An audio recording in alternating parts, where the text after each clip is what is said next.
दोस्तों नमस्कार। दोस्तों आज 22 तारीख है और समय है शाम के 4 बजे। 22 मई 2026 का दिन और समय शाम के 4 बजे 4 PM इन द इवनिंग, जिस समय हम ये वीडियो रिकॉर्ड कर रहे हैं। हमने 2 दिन पहले एक वीडियो डाला था जिसमें हमने बात की थी कि गोल्ड का जो प्राइस है वो हमें अगले 2 साल के अंदर $3500 से लेकर 15,000 $15,000 तक जाते हुए दिखता है। तो आपके काफ़ी लोगों के कमेंट्स भी आए कि इसका क्या पैरेलल्स है और आने वाले समय के अंदर कौन से महीने में हम डाउनसाइड देखेंगे, कब अपसाइड देखेंगे। यस, वो बिल्कुल हम एस्ट्रोलॉजिकल इवेंट के साथ हम आपको डिफाइन करेंगे और उसी सीक्वेंस के अंदर आज हमारा सेकंड एपिसोड है। हम बात कर रहे हैं जो गोल्ड का एक बुल रन आया था जिसको अभी तक हिस्ट्री में फॉर लास्ट 100 ईयर्स हम सबसे बड़ी अपसाइड मानते हैं। वो समय था 1978 टू 1980।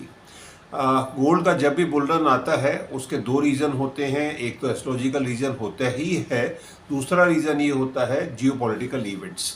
जियोपॉलिटिकल इवेंट की वजह से ही गोल्ड को सेफ हेवन बाइंग बोला जाता है और उसकी वजह से ही गोल्ड में एक पुश आता है। और सदियों से गोल्ड एक प्रीशियस मेटल है जो हम सब अपने पास रखना चाहते हैं और इंटरेस्टिंग वैल्यू अल्टीमेटली गोल्ड ही है।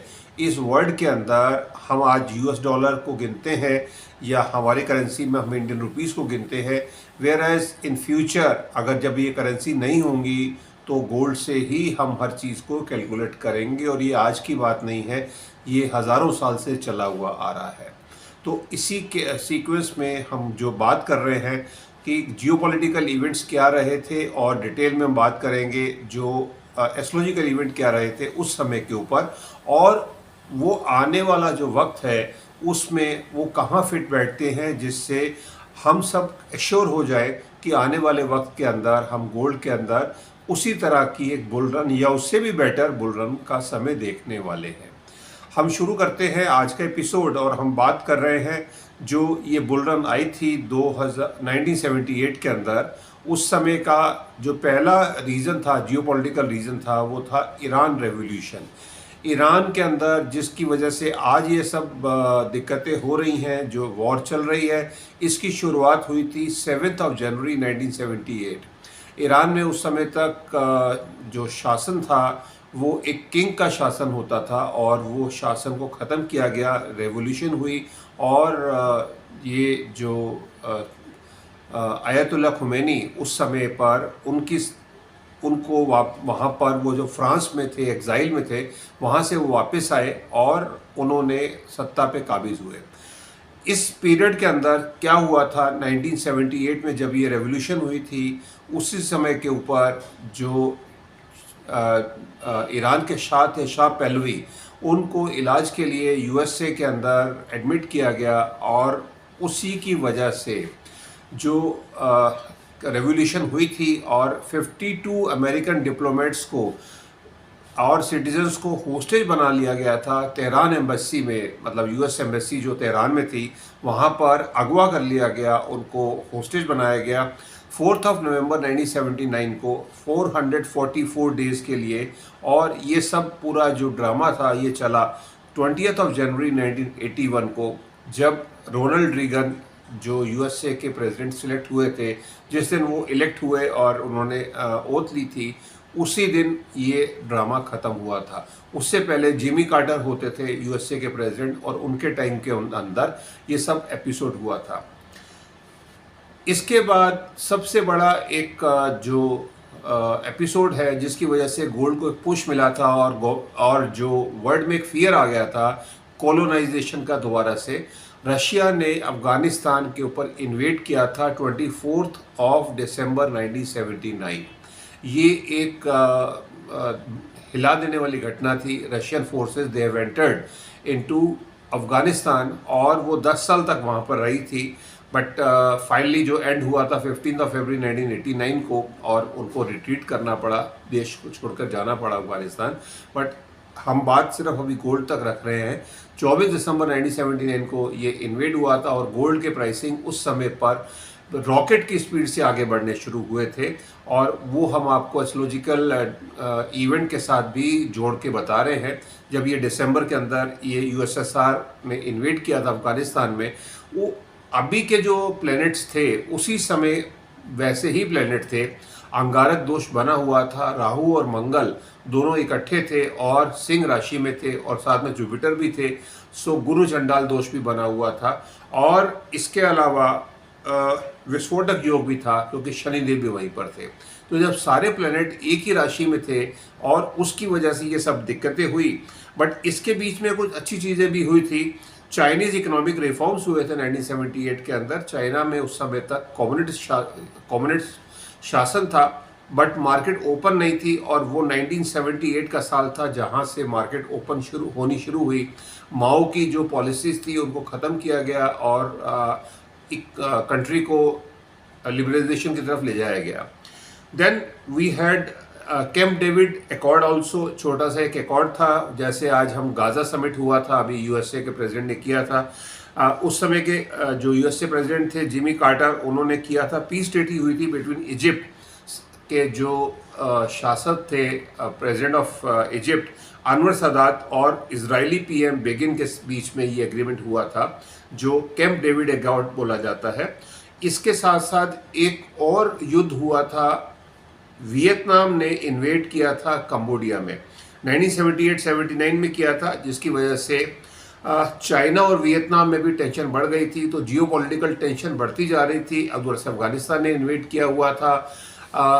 देन होस्टेज ड्रामा चल रहा था तेहरान के अंदर, और ये सब था। इसके साथ साथ 1979 के अंदर ऑयल क्राइसिस भी हुआ जिस तरह से आज है। So due to Iranian revolution global supply disruption हुई थी, जिसकी वजह से ऑयल शॉक था वर्ल्ड में, ऑयल नहीं पहुंच रहा था। और पेट्रो डॉलर तो खैर उसके बाद 1973 इसी पीरियड में आया, 1973 में ही। बट यहाँ पर इसकी वजह से भी गोल्ड को एक सेफ हेवन बाइंग बोला गया। तब तक जो डॉलर था खैर वो भी हो चुका था और रिजर्व करेंसी बन चुकी थी 1975 में। बट ये सारे रीज़न थे जिनकी वजह से गोल्ड में एक पुश आया और गोल्ड के प्राइसेस स्काई रॉकेट हुए।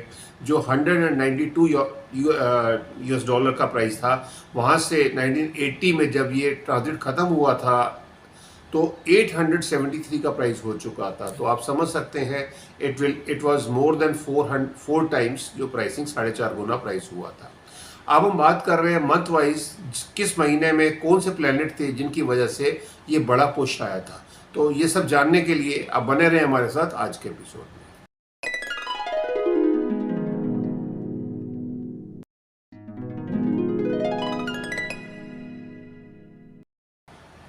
दोस्तों, आज का वीडियो शुरू करने से पहले एज यूजुअल डिस्क्लेमर क्लॉज है, वो बताना जरूरी है that I am not a registered SEBI financial adviser, I am an astrologer, और मेरी सारी प्रेडिक्शन एस्ट्रोलॉजी बेस्ड रिसर्च के साथ होती हैं।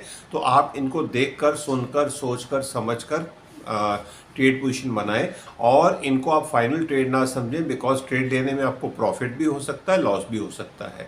दोनों सूरत में प्रॉफिट भी आप ही का रहेगा और लॉस भी आप ही का रहेगा। उसका मेरा या मेरे चैनल से कुछ भी लेना देना नहीं है। ये सब क्लियर करते हुए हम वीडियो में आगे बढ़ते हैं। और अब आपके सामने स्क्रीन के ऊपर एक नंबर आ रहा है। ये नंबर उन लोगों के लिए है जो हमारे चैनल पर नए आए हैं, फर्स्ट टाइमर हैं और पहली बार हमारे वीडियो देख रहे हैं। ये एस्ट्रोलॉजी के लिए फ्री सर्विस है जो हम अपने चैनल पे अपने सारे सब्सक्राइबर्स को और व्यूअर्स को भी हम प्रोवाइड करते हैं फ्री ऑफ कॉस्ट। इसका कोई चार्जेस नहीं है। ये आप ये जान सकते हैं, समझ सकते हैं थ्रू एस्ट्रोलॉजी कि आपका जो पर्सनल होरोस्कोप है वो क्या बताता है, आपको आपके जो प्लैनेट्स हैं ट्रांजिट में हैं वो क्या दिखा रहे हैं, कि आपको ट्रेडिंग करनी चाहिए या नहीं करनी चाहिए। अगर करनी चाहिए तो कौन से कमोडिटी में करनी चाहिए या इक्विटी में करनी चाहिए। मींस गोल्ड आपके लिए अच्छा है या सिल्वर अच्छा है या कॉपर है या कोई और कमोडिटी है, इवन क्रूड ऑयल भी है। और अगर आप उसमें ट्रेड करते हैं तो आपको कौन से फील्ड के साथ काम करना चाहिए। मींस आपको फिजिकल ट्रेडिंग करनी चाहिए या आपको इक्विटी में या कमोडिटी के अंदर आपको F&O में काम करना चाहिए या पोजिशनल ट्रेड लेके काम करना चाहिए या इक्विटी में काम करना चाहिए। आपके होरोस्कोप से क्लियर हो सकता है। Means short term gains, short term profit आपके पास आ सकता है या नहीं आ सकता। तो बिकॉज अगर आपका 12th हाउस एक्टिवेटेड है तो आपको लॉसेस ज़्यादा होंगे, या ट्रांजिट में भी या प्लैनेट्स अगर आपके 12th हाउस से गोचर कर रहे हैं तो आपको उस महीने में काफ़ी लॉसेस हो सकते हैं। तो ये सब क्लियर करते हुए हम आपको फ्री ऑफ कॉस्ट गाइड कर सकते हैं। और अगर आपको लगता है हमने आपकी लाइफ के बारे में, पास्ट लाइफ के बारे में बिल्कुल सही बताया है, तो आप हमारे पेड सब्सक्राइबर भी बन सकते हैं। चलिए, ये बताते हुए हम आगे बढ़ते हैं वीडियो में। और जो हम बात कर रहे हैं कि गोल्ड के लिए जो मेन प्लेनेट हैं जुपिटर, उनका क्या रोल है, और जो मेन राशियां हैं means Aries sign, Leo sign और Sagittarius and to some extent Capricorn sign.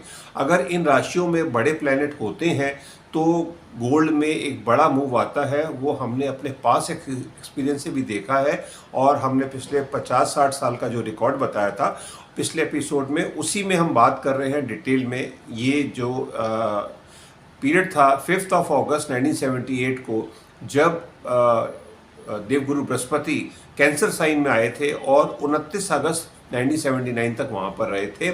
इसी पीरियड में हमने ईरान रेवोल्यूशन भी देखी, और उसके बाद फिर हमने होस्टेज ड्रामा भी देखा।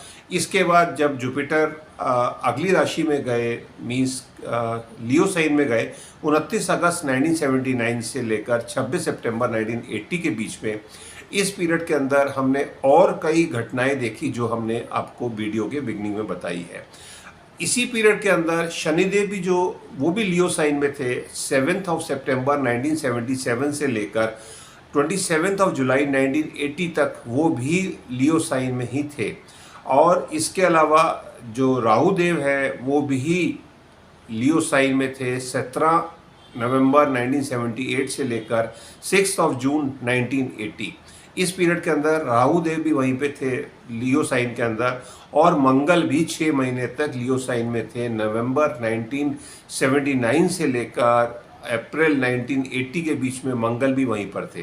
तो जब बड़े प्लेनेट जिनकी वजह से ये सारी दिक्कतें आई थी, और अगर हम मंथ वाइज हम बात करते हैं तो जनवरी 1980 से हम बात कर रहे हैं, जो ज़्यादा कष्ट वाला पीरियड था 1980। उस पीरियड के अंदर राहु, जुपिटर और मार्स तीनों लियो साइन में थे। 1980 का फरवरी का महीना राहु, जुपिटर और मार्स थे। मार्च के महीने के अंदर राहु भी थे, जुपिटर भी थे, मार्स भी थे, बट तीनों मगा नक्षत्र में भी थे। मगा जो नक्षत्र है वो वैसे भी उग्र नक्षत्र है, केतु का नक्षत्र है, और तीनों प्लेनेट वहाँ पर उनके साथ थे। अप्रैल के अंदर राहु भी थे, जुपिटर भी थे, मार्स भी थे और सैटर्न भी थे। 1980 की बात हो रही है। और ये चारों प्लेनेट उस महीने में रेट्रोग्रेड भी थे। और उसके बाद ऐसे ही सब सीक्वेंस है हर महीने के अंदर, और ये सारा जो सीक्वेंस था जून 1980 तक चला था। और इस पीरियड के अंदर जो बेस्ट महीने थे रिटर्न्स के, दिसंबर 1978 के अंदर हमने 16.5% की रिटर्न देखी थी।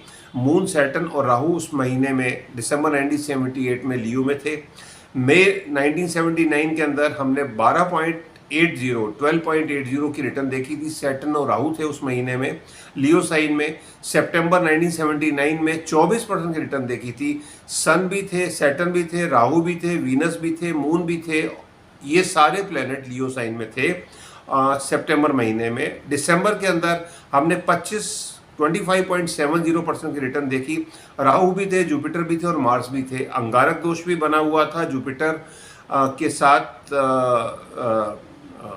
गुरु चंडाल योग भी बना हुआ था, जुपिटर और राहु का गुरु चंडाल योग, और राहु और मार्स का अंगारक दोष बना हुआ था दिसंबर 1979 में। जब 1979 में जब यूएसएसआर ने इन्वेड किया था अफगानिस्तान में। जनवरी 1980 में भी ये तो चल ही रहा था, और गोल्ड और तेजी से बढ़ा 30% की रिटर्न के साथ। राहु भी, जुपिटर भी और मार्स भी वो वहीं पर थे। तो दिसंबर, जनवरी और उसके बाद जून के अंदर 1980 में जब ये ट्रांजिट खत्म होने वाला था, 18% की रिटर्न हमें मिली। और जुपिटर भी थे, मार्स भी थे और सैटर्न भी थे इसी में लियो साइन में। तो मीन्स ये जो अभी पीरियड शुरू हो रहा है, जो 2 जून से शुरू होगा, इस पीरियड के अंदर हम एक बीच में डिप भी ज़रूर देखेंगे। अगले 6 महीनों के अंदर वो कौन से महीने होंगे, किस महीने में हमें ज़्यादा डिप मिलेगी, वो हम अगले एपिसोड में आपसे बात करेंगे। बट ओवरऑल ये 2 साल का जो पीरियड है, इसमें गोल्ड में हम काफ़ी बड़ी बुल रन देखने वाले हैं और टारगेट्स हमने आपको जैसे बताए हैं। जो हमारी असेसमेंट आ रही है $3,500 से प्राइस $15,000 तक जा सकता है। आज की तारीख में $4,500 का प्राइस है। इसमें हम $1,000 का डिप भी देख रहे हैं और उसके बाद एक बड़ी अपसाइड भी देख रहे हैं। तो आने वाले एपिसोड में हम ये बताएंगे आपको कि आने वाले महीनों में हम कब डाउनसाइड देख रहे हैं और कब से ये अपसाइड आनी शुरू होगी। तो ये सब जानने के लिए आप अगले एपिसोड का इंतज़ार करिए। आज के लिए हमें अभी इतना ही और मैं अब अपनी वाणी को विराम देता हूँ। धन्यवाद। भारत माता की जय। जय हिंद।